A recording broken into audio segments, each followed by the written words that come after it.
5 سال تک اگر سزا ہو تو اس میں تو روٹین میں سزا معطل ہو جاتی ہے. 5 سال سے زیادہ ہو تو پھر اس کیس کے میرٹ کو دیکھتے ہوئے ریلیز کرنے یا نہ کرنے کا فیصلہ ہوتا ہے.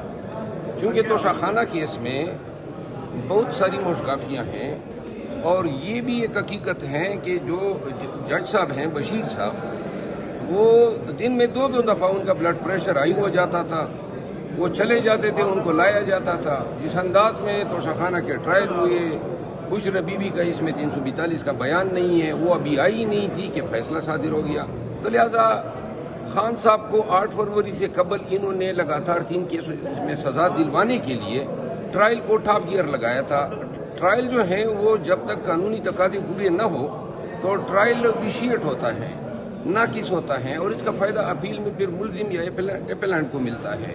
انہوں نے وہ سزا دلوانے کے چکر میں ٹرائل کا ہی ستیہ ناش کیا، تو لہٰذا یہ ہونا ہی تھا جو آج اسلام آباد ہائی کورٹ نے سزا معطل کی ہے.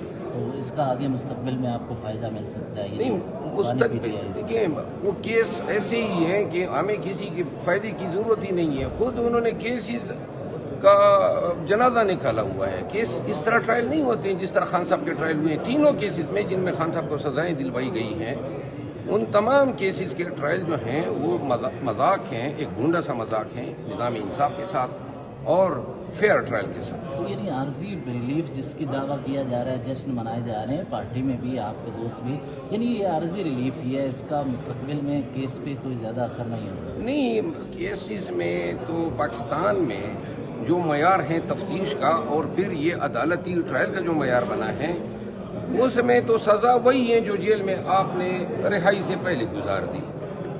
باقی تو کوئی سزائیں آج تک نواز شریف کسی کیس میں سزا یاب ہوا، ساری دولت ہڑپ کرنے کے باوجود حضرت بری ہو جاتے ہیں. تو لہذا پاکستان میں خان صاحب کو یہی سزا تھی جو 8 مہینے انہوں نے گزار دیے.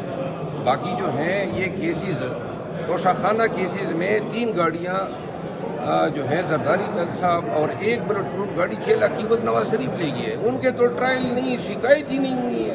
تو یہ آپ کا نظام انصاف ہے. آپ کا ایک last question, P S C chairman کے حوالے سے کیا رکاوٹیں دور ہوئی ہیں، یا جس طرح آہستہ سلو پروسیس ہے اپوزیشن لیڈر کا بھی، تو اس پہ کب تک پیش رفت ہوگی؟ میرا خیال ہے ابھی شاید آنے والے 3-4 ایام میں اپوزیشن لیڈر کا نوٹیفیکیشن ہوگا، تو اس کے بعد آگے یہ مسائل بھی کلیئر ہو جائیں گے. Thank you sir.